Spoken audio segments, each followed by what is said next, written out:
안녕하세요. 저는 대구 가톨대학교 다문화연구원의 연구교수로 있는 김민석이라고 합니다. 저는 이번 시간에 이주와 이주 공동체라는 큰 주제를 가지고 강의를 하고자 합니다. 오늘 시간에서는 이주의 개념이 무엇인지, 그리고 이주를 왜 하는지, 그리고 이주가 발생하게 되는 구조적인 맥락, 개인적인 맥락을 다뤄보고, 그걸 관련해서 이주 이론, 그리고 이주를 하게 됨에 따라 이주민이 어떻게 그 거주국 사회에서 나타나는지에 대해서, 발생하게 되는지에 대해서 오늘 대략적으로 크게 다루고 보고자 합니다. 먼저 이주란 무엇인가 라고 했을 때, 이주의 개념은 우리가 일상적으로 생각하는 국내 이주의 개념이 아닌 국제 이주 개념에 이제 포커스를 맞추는데요. 먼저 유엔에서 정하는 이주의 개념은 3개월에서 1년은 단기 이주, 1년 이상 외국에 체류한 경우를 보통 이제 이주, 국제 이주라고 주로 일컫습니다. 그래서 저희 수업에서는 다시 말씀드리지만 국제 이주한 케이스에 대해서 주로 이제 포커스를 맞추려고 합니다. 그리고 저희 수업에서 이제 다루는 국제 이주, 이주의 개념은 주로 2차 세계대전, 즉 1945년 이후의 이주를 주로 말하고자 합니다. 왜냐하면 이 시기부터 국제 이주가 활발해졌고, 우리가 알고 있는 이주의 다양화, 일상화가 이때부터 본격적으로 발생하였기 때문입니다. 이전에는 이주가 있긴 하였지만 주로는 이제 전쟁, 난민, 징용 등과 같은 이유로 인해서 주로 이주가 발생하였다면, 지금은 이주하는 이유도 굉장히 다양하고, 이전에는 주로 이주가 발생하는 것도 지금에 비해서는 일상화가 일어나지 않았기 때문에 주로는 여기 보시면 2차 세계대전 이후의 이주를 주로 저희가 수업에서는 다루고자 합니다. 자, 사람들이 이주를 하는 이유에 대해서 먼저 구조적인 접근을 보자면, 세계화, 지구화 많이 들어보셨을 텐데요. 글로벌라이제이션, 이 세계화에 따른 시공간의 압축, 그리고 교통통신의 발달은 우리가 다른 나라로 갈 수 있는 일상의 편리성을 제공해 주었기 때문에, 이러한 이주가 발생하는 이유에 대해서도 이 세계화가 구조적인 조건으로서 굉장히 큰 이유를 작용하고 있다. 두 번째는 이 국가 간의 불평등이 심화됨에 따라서 상대적으로 이제 어려운 빈국이나 저개발국에서의 이주민이 상대적으로는 이제 잘 사는 개발도상국이나 선진국으로의 이주가 나타나고 있다. 이에 따라서 국가 간의 불평등은 이 경제적인 이유로 인한 이주의 발생을 높이는 굉장히 중요한 이유로 다가서고 있다. 세 번째는 이 이동의 자유 자체도 과거에는 이제 비자 제도 자체가 없었기 때문에 국경을 넘는 것 자체가 굉장히 좀 뭐랄까 암암리에 이루어지고 체계적이지 않았다면, 현대 사회에서는 이 비자 제도도 활발해지고 비자의 이제 체류 자격도 굉장히 여건이 확장되고, 이제 여행이나 이제 일자리 같은 부분에서도 이동의 자유가 확대됨에 따라서 이 구조적인 접근으로서 이주가 일어나게 되는 굉장히 중요한 이유가 되고 있다. 자, 이제 내부적인 이유, 즉 우리나라의 이제 내부적인 이유로 살펴보면은, 우리나라는 기본적으로는 고령화 사회가 점점 심각해지고 있습니다. 이 고령화 사회의 증가는 경제적인 영역에서의 경제적인 생산 가능 인구의 저하, 그리고 인구 활력의 문제 등이 나타나게 되면서 청년 인구가 점차 줄어들고 있습니다.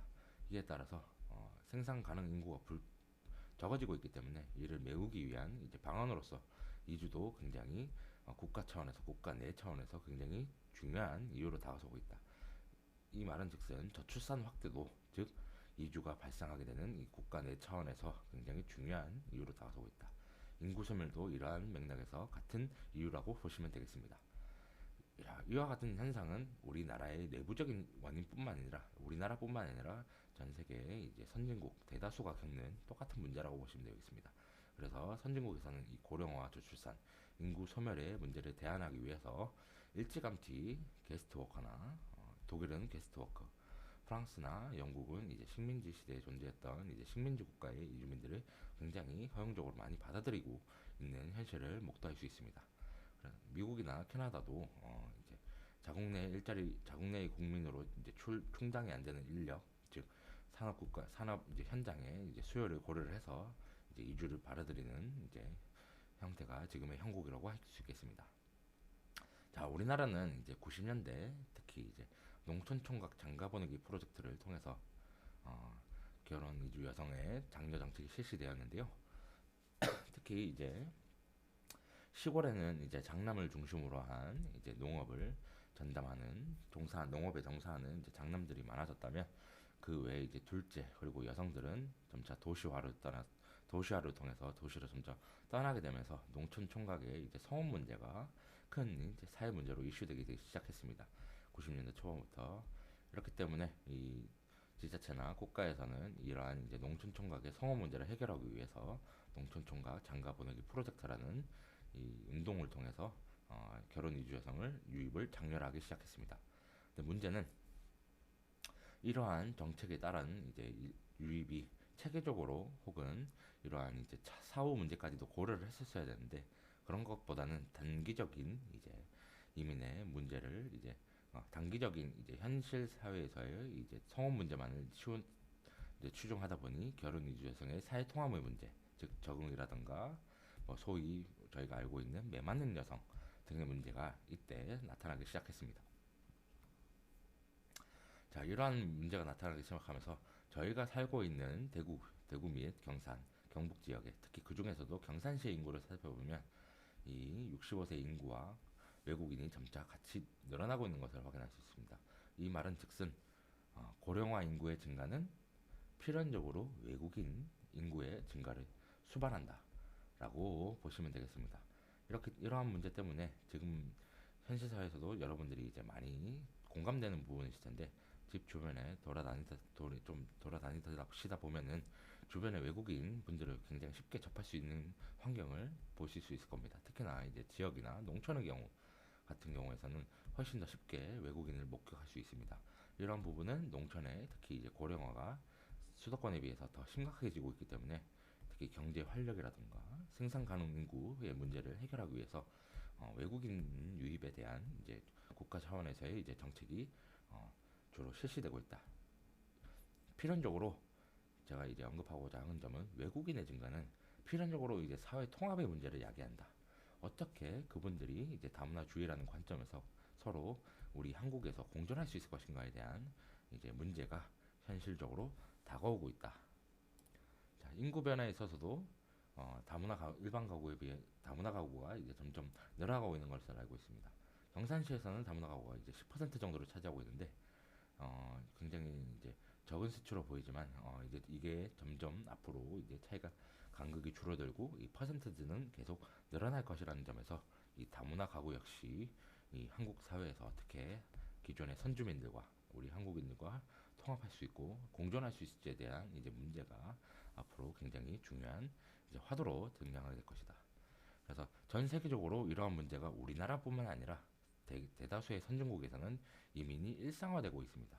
그에 따른 다문화 가구의 증가, 그리고 외국인 인구의 증가, 그리고 이주 노동자, 유학생들이 증가함에 따라서 그들과 이제 기존에 살고 있던 선주민 간의 이제 공존과 통합이 어떻게 돼야 될 것이냐라는 것이 이제 전 세계적으로 큰 화두라고 볼 수 있겠습니다.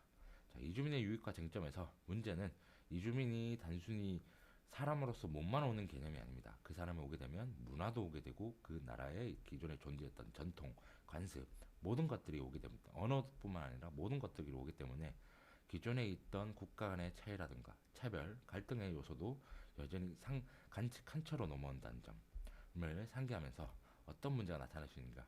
바로 사회 통합의 문제, 그중에서도 인종차별의 문제입니다.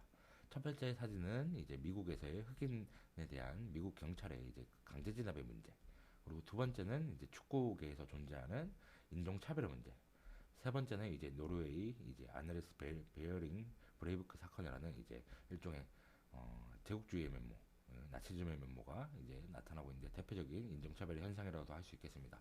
그래서 주요 몇몇 선진국에서는 이러한 문제를 극복하기 위해서 대안하기 위해서 아파르테이트라는 법을 이제 인종차별 금지법을 아파르테이트 현상 때문에 이제 인종차별 금지법, 즉 우리가 일상에서 사용하는 언어조차도 차별 금지라는 이제 차별을 금지하는 언어를 사용한다라는 이제 인종차별 금지법을 제정하는 사례가 점점 늘어나고 있습니다. 아직까지 우리나라는 인종차별 금지 법이 존재하진 않지만 이러한 문제가 이제 속속 드러나게 되면서 전 세계에서는 이제 인종차별 금지라는 이제 현상도 이제 중요한 사회 통합의 문제에서 드러나고 있다라는 점을 말씀드리고자 합니다. 그리고 두 번째는 바로 이제 이주민 이꼬르 모든 이주민이 그 거주국 사회에서 하층민으로 전락하는 건 아니겠지만 이주민이 특히나 문제가 되는 거는 특히 이주민 1세대 가운데서 그 거주국 사회에서 하층민으로 전락하는 경우가 많습니다. 당연히 이주민들이 그 거주국 사회에 처음 1세대들이 이주했을 때는 그 본국의 사회에 거주국 사회에 적응하기 바쁩니다. 언어, 환경, 자녀 교육부터 일하는 모든 의료보험까지 의료 혜택까지 모든 부분에서 낯선 부분이 되겠습니다. 그것을 적응하기 위해서 이주민들은 이러한 이제 문제를 이제 해결하기 위해서 노력하고는 있지만 당연히 그 거주국 사회에서 당연히 선주민보다는 그 사회에 살았던 경험이 적었기 때문에 당연히 잘 적응한다기보다는 이렇게 적응하지 못하는 경우도 많아지고 있습니다. 그럼 이러한 경제적인 하층민으로서 불황자나 하층민이 많아지게 된다면 이주민이 또 다른 사회 문제를 야기할 수 있는 이제 문제가 나타나게 됩니다.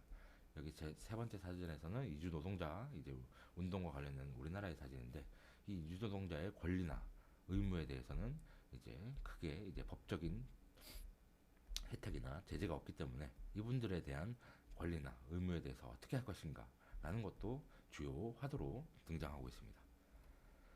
자, 사회통합 문제에서 특히나 이제 가족 활동도 굉장히 중요한 문제인데 우리나라의 이제 사례를 보시면 2017년 기준 다문화 가족 가운데서 대다수는 조선족, 즉 한국계 중국인 분들, 중국적 동포라고 하시겠죠. 그리고 그분들이 가장 많은 다문화 가족 구성에 이제 결혼 이주 여성인 것으로 나타났고요. 그 다음에 이제 베트남, 그리고는 이제 완전히 중국 출신, 그리고 필리핀, 일본, 캄보디아 순으로 나타나게 되는데 여기서 문제는 뭐냐면 가정 폭력이 있는 경우와 없는 경우, 그래서 있는 경우가 굉장히 많은 것으로 나타났다.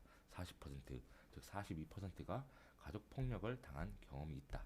그 중에서도 가장 많은 것이 심한 욕설, 그리고 한국식 생활 방식을 강요하다라든가 폭력을 위협한다든가 금전적 방해, 성행위 강요 등 다양한 부분에서 가정 폭력 관련 경험이 있는 것으로 나타났습니다.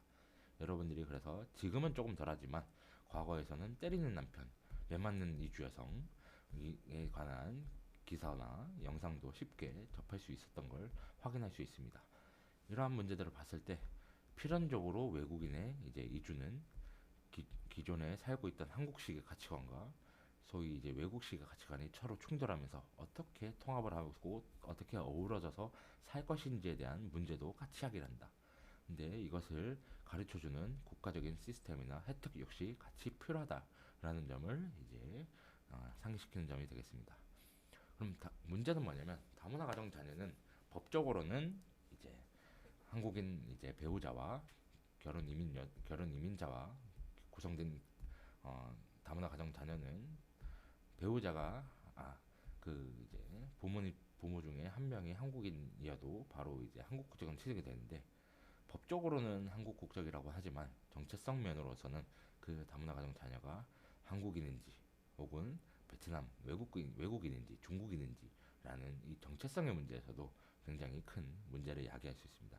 특히나 자녀 같은 경우에는 흔히 이제 중이병이라고 그러죠. 사춘기를 경험할 때 이 특히나 이제 정체성 혼란의 시기를 과도기의 시기를 겪게 됩니다. 그럼 이러한 문제들을 그 자녀들 다문화 가정 자녀들은 이걸 쉽게 올바르게 헤쳐나갈 수 있을 것이냐라는 문제는 이제 색다른 문제라고 할 수 있겠습니다. 그 중에서 다문화 가정 자녀가 이제 겪는 이제 문제는 발음이 이상하다. 그리고 따돌리거나 나라를 무시하더라. 그리고 피부색이 다르더라. 그리고 잘못된 소문을 퍼뜨리더라. 소지품을 빼앗는다. 근데 문제는 이러한 다문화 가정 자녀 혹은 중도 입국 자녀가 점점 늘어나고 있더라. 여기 보시면 적은 상대적으로 성인 미만의 나이대는 굉장히 높은 비율을 차지하는 것으로 나타나고 있습니다.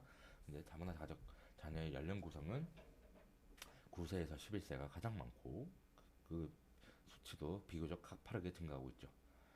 이와 같은 미로 봤을 때 항상 한창 감수성이 예민한 이 사춘기 시기에 다문화 가정 자녀가 겪는 이 차별 경험은 특히나 새로운 2차적인 문제로 사회 적응 문제로 나타날 수 있다.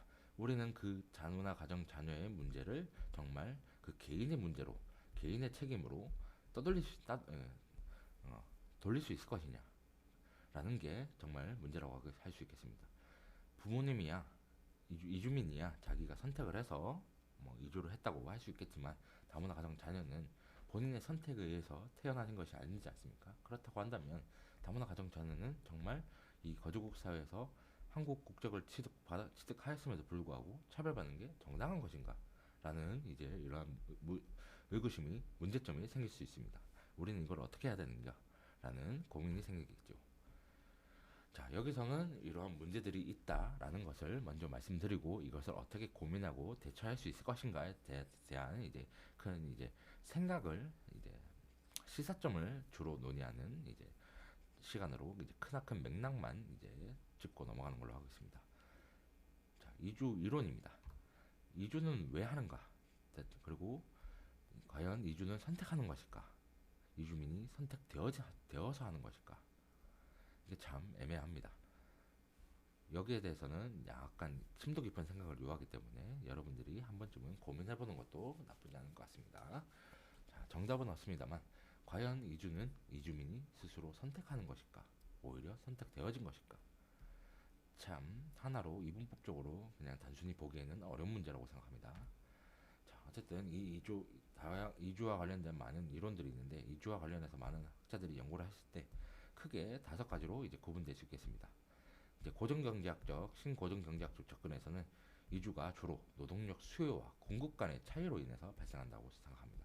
즉, 자본이 부족하고 노동력이 풍부한 국가에서 노동력이 부족하고 임금 수준이 높은 국가로 이주하게 된다는 일종의 경제학적인 이론이라고 볼 수 되겠습니다. 두 번째는 이제 개인의 인적 자본을 투자하고 효율성을 얻고자 하는 이주입니다. 쉽게 말하면 우리가 학위나 학력 혹은 유학을 통해서 그 나라에서의 좋은 시스템을 얻고자 혹은 학위를 얻고자 하는 이제 경우를 대표적으로 생각할 수 있겠습니다. 두 번째는 이제 신이주 경제학 이론인데 이주는 개인이 선택하는 것도 있지만 오히려 가족 단위가 주로 결정을 하더라. 그래서 가구의 기대소득이 최대화를 위해서 바로 이주가 발생하더라. 즉 개인의 아주 자그마한 이익보다는 가족 단위에서의 결정이 굉장히 이주에 중요한 영향을 미치더라 라는 점이 바로 이 신이주 경제학 이론입니다. 세 번째는 이제 노동시장 분절론입니다. 이미 노동시장 자체가 1차 산업 중심, 2차 산업 중심, 3차 산업 중심으로 이제 분절되었기 때문에 이 노동시장 여건에 따라서 나는 1차 산업을 원한다 라고 한다면 이 주민의 입장에서는 1차 산업을 중심으로 되는 국가, 2차 산업을 중심으로 되어 있는 국가로 이미 이주되어 있는 것이 이미 나눠져 있다라는 입장이 바로 이 노동시장 분절론이라고 하겠습니다. 세 번째는 이 세계체제론이라고도 하는데 네 번째는 역사구조론입니다. 자, 쉽게 말씀드리면 자본주의 중심국에서 주변국으로의 자본주의 확대 전략에 의해 발생한다는 입장입니다. 즉 자본주의는 기본적으로 상품 판매, 즉 이윤 추구를 중심으로 하는 기본적인 시장 경제 시스템을 추구하는 것이 바로 자본주의 중심 국가입니다. 이를 위해서 자본주의가 확장되기 위해서는 더 많은 시장과 더 많은 원자재가 필요한 해외 이제 국가들이 필요하게 됩니다. 농지나 이런 것들이 시장이 필요하게 됩니다. 그래서 주변국으로의 소비 시장, 농지, 원자재 등의 연결을 얻기를 위해 원자재 등을 얻기 위해서 바로 이주가 발생한다는 입장이 바로 이제 역사 구조론입니다. 마지막으로 이제 사회적 자본론인데 그 이주자의 사회 연결망, 사회 제도의 참여로 인해서 발생하는 것이 바로 사회적 자본론의 이제 이주 얘기입니다. 이것이 뭐냐 하시냐면 내가 이미 터키를 가고 싶다고 했을 때 터키에 내가 기존에 알고 있던 친구나 친척 혹은 가족 이주민 지원 기구가 있으면 이것을 통해서 바로 이주가 발생한다는 입장입니다. 자, 이 하나의 이 5가지 대표적인 이주 이론 가운데서 어느 한 가지 이론만 주로 영향을 미쳐서 간다는 것이 아닙니다. 모든 이론에 영향이 다 미칠 수도 있고 오히려 이것이 없는 경우에서도 이주가 발생할 수는 있습니다. 물론 정치적인 문제나 난민의 문제 그리고 국가적인 차원에서의 문제 등등 여러 가지 이유가 있기 때문에 이 이론에서는 주로 이러한 이유 때문에 이주가 발생한다라고 이해를 해주시면 좋겠습니다. 자, 이주를 하든 안 하든 중요한 것은 무엇이냐? 되게 더 나은 삶을 위해서 이주민들은 이주를 한다. 그리고 이 더 나은 삶의 기준은 인간은 즉 나가 굉장히 중요하더라.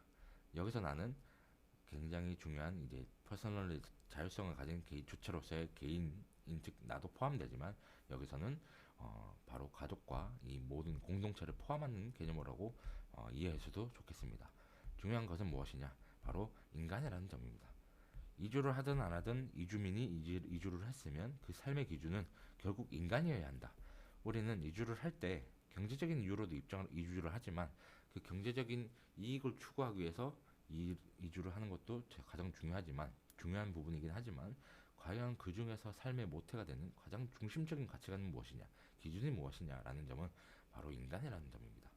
이주가 발생한다는 점에서 나의 삶을 윤택하기 위해서 나의 삶의 중요한 방향성을 얻기 위해서 이주를 하는 배경에서 바로 경제적 이익을 추구한다고 보는 것이 훨씬 더 중요한 사상이고 이것이 무너졌을 때 바로 이주는 경제적인 지배에 함락되는 것이 아니고 함락되는 것이 아니라 바로 인간의 중요성을 계속해서 부여할 수 있는 이주라는 부분을 상기시켜 주시면 좋겠습니다.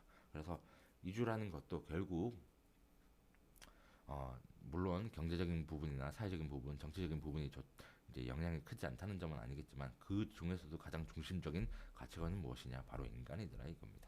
인간이 그런 부분에서 가장 중요한 이주 이론에서도 빼놓을 수 없는 부분을 상기시켜야 되는 부분이 바로 인간, 즉 인본주의고 인간의 존엄성이고 이러한 자유주의 같은 기본적인 사상이더라라는 점이라고 할 수 있겠습니다. 그래서 이주민은 거주국 사회에서 혹은 자신의 본국에서 이주를 하기 위해서 혹은 거주국에서 자신의 삶을 영위하고 있을 때 정말 자신의 존엄성과 인간으로서의 존엄성과 자유를 충분히 누리고 있는가라는 점이 바로 이 수업에서의 가장 핵심이라고 하겠습니다. 자, 이주민이 왔을 때 그분들은 똑같은 일종의 하나의 인간입니다. 그렇다고 했을 때 거주국 사회에서 그들이 인간으로서 존엄성을 지키면서 이 거주국 사회에서 살 수 있을 것인가? 그럼 어떻게 그 관점에서 통합할 수 있을 것인가? 라는 점이 핵심 화두라고 할 수 있겠습니다. 물론 앞에와 같은 이제 인종 차별의 문제가 굉장히 중요해진 것인 나타날 것이면 사실입니다만 이 지표로서 어쩔 수 없이 우리나라는 저출산 고령화가 심각해지고 있고 지역 소멸의 위기가 점점 들이오고 있습니다. 이런 현상에서 외국인의 유입은 이제 필연적으로 변화하고 있는데 그렇다고 한다면 그 사람들을 단순히 우리나라의 이제 여러 문제를 소위 땜빵하기 위한 일종의 도구적인 존재가 아니라 같은 인간으로서 존중하면서 더불어 살아갈 수 있는 방안이 무엇인가라는 것이 이제 고민해야 될 시점이 아닌가라는 점을 말씀드리면서 오늘의 강의는 여기까지 하고 마치겠습니다. 감사합니다.